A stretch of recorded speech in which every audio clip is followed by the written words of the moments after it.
የፕላን በጀትና ፋይናንስ ጉዳዮች ቋሚ ኮሚቴ ሰብሳቢ አቶ ደሳለኝ ወዳጆ ለቃለ መጠይቁ ፈቃደኛ ስለሆኑ ከልብ አመሰግናለሁ። እኔም አመሰግናለሁ። የኢትዮጵያን የፋይናንስ ስርዓት ከማሳደግ እንዲሁም ቁጥጥርና ክትትል ከማድረግ አንጻር የእናንተ ቋሚ ኮሚቴ ከፍተኛው ሚና ወስዷል ባለፉት 5 ዓመታት ማለት ይቻላልና እንደው ትልቁ ስኬቱ ምን ነበረ? የዚህ ቋሚ ኮሚቴ ፓርላማው ከምክር ቤቱ የሚሰጡትን ተግባርና ኃላፊነት ሲወጣ ቆይተዋል። ዋና ዋናዎቹ ይኸው የአዋጅ ማውጣት ነው። በአጠቃላይ በርከት ያሉ ወደ 34 አካባቢ የሚሆኑ አዋጆች ጸድቀዋል። አዋጆቹ መሬት ላይ ምን ለውጥ አምጥተዋል የሚለውን አይተናል። በጣም ለውጥ አምጥተዋል። በዚህ በጣም ስኬታማ ነበር ማለት እንችላለን። ከዛ ባሻገር ወደ 23 የሚሆኑ መስኮችን ተዛውረን አይተናል። የከተማ መስክም ሌሎችንም ይሄ በጣም ጥሩ ነው። ከዛ ሌላ የምንመራቸው ተቋማት በተለየኛ የማክሮ ኢኮኖሚ የጀርባ አጥንት የሚባሉ ናቸው። ገንዘብ ሚኒስቴር፣ ብሔራዊ ባንክ፣ ፕላንና ልማት ሚኒስቴር፣ ገቢዎች ሚኒስቴርና ተጠሪ ተቋማት ናቸው። እነዚህ ተቋማት ማክሮ ኢኮኖሚ በክለሳውም ሂደት ወደ ተግባር መሬት በማውረድ ረገድ ትልቅ ድርሻ ያላቸው ተቋማት ናቸው። በዚህ ምክንያትም የፊስካል ፖሊሲያችንን በጣም በጥሩ ሁኔታ ተሻግሮ ለውጥ እያመጣ ነው ያለው። የማክሮ ኢኮኖሚ ሪፎርም በጣም ለውጥ እያመጣ ነው ያለው። እንዲህ እንዲሆንና እዚህ እንዲደርስ በእኛ ዘመን በመመራቱና ከዚህ ከድህነት እየወጣን እንድንሄድ በተደረገው ለውጥ ውስጥ እኛም የዚህ እድል ተጠቃሚ በመሆናችን እኛ በጣም እድለኛ ቋሚ ኮሚቴ ነን። ባለፉት 5 ዓመታት የፋይናንስ ሴክተሩን ለማሳደግ ግዙፍ የሆኑ ተግባራት ተከናውነዋል ማለት ይቻላል። ከዛ ውስጥ እንግዲህ በቀዳሚነት የሚነሳው የማክሮ ኢኮኖሚ ማሻሻያ ነውና የዚህ ቋሚ ኮሚቴ ሚና ምን ነበር ማለት ይቻላል? የማክሮ ኢኮኖሚ ማሻሻያውን ተከትሎ ልዩ ልዩ የፖሊሲ ማሻሻያዎች አድርገናል። ልዩ ልዩ የታክስ አዋጆችን አሻሽለናል። የኤክሳይዝ ታክስ ተሻሽለዋል። የገቢ ግብር አዋጅን አሻሽለናል።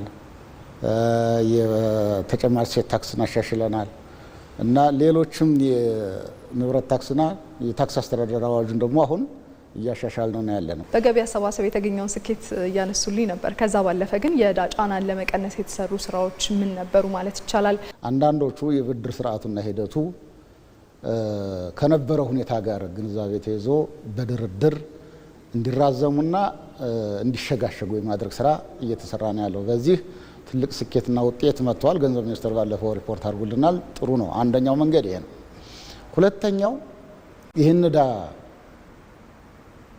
እያለ ተጨማሪ ጫና እንዳይመጣ የምንወስደውን የብድር ስምምነትና የዕዳ መጠን በተለይም የንግድ ብድር ይሄ ኮመርሻል ሎን የሚባለውን እሱን አለመውሰድ። እስካሁን እኛ ከገባን 4ኛ ዓመታችን ይዘን አሁን 5ኛ ዓመታችን ነው፣ እያለቀ ነው። በዚህ ጊዜ ውስጥ አንዴም ኮመርሻል ሎን የሚባለውን አልወሰድም። 3ኛ ወዳችን በየአመቱ በጀት እያዝ መክፈል አለብን። ይህን እያደረግን ነው። በቋሚነት እዳችን ሳይቆራረጥ እየከፈልን ያለ ነው። የመጨረሻ እናድርገውና አሁን ቀጣይ የሚተካው ቋሚ ኮሚቴ ምን አይነት ስራዎች ይጠበቁበታል የሚለውን ደግሞ እናንሳ። ስራዎቻችንና ቆይታችን በጣም ጥሩ ነበር። ቀጣይ ቋሚ ኮሚቴ ይደራጃል። ይሄ ቋሚ ኮሚቴ ዲማንዱን የህዝቡን ዲማንድ የህዝቡን ፍላጎት የህዝቡን የልማት ፍላጎትና ጥማት ሊያረካ በሚችል ሌት ተቀን መስራት የሚጠበቅበት ቋሚ ኮሚቴ መሆን አለበት። ዘመናዊ ቴክኖሎጂን ተጠቅሞ መፍጠር የሚሉት አባባሎች በአጠቃላይ ፕራክቲካሊ ሪል ሆነው የሚመጡት አሁን ነው። ስለዚህ ለዚህ ራሱን ማዘጋጀት ያለበት ቋሚ ኮሚቴ ሊሆን ይገባል እላለሁ። አርሶ አደሩ መንደር ድረስ እየሄድን የአርሶ አደሩን ለውጥ ሊያመጣ የሚችል ስራ መስራት አለበት። ያን እያየ መምጣት አለብን። ይሄ በሰሜንም በምስራቅም በምዕራብም ባለው አቅጣጫ በአጠቃላይ መስራት ያለብን ጉዳይ ይሆናል። የተሳካና ውጤታማ የስራ ዘመን ይሆናል ብዬ ተስፋ አደርጋለሁ። የፕላን በጀትና ፋይናንስ ጉዳዮች ቋሚ ኮሚቴ ሰብሳቢ አቶ ደሳለኝ ወዳጆ ለቃለ መጠይቁ ከልብ አመሰግናለሁ። እኔም አመሰግናለሁ።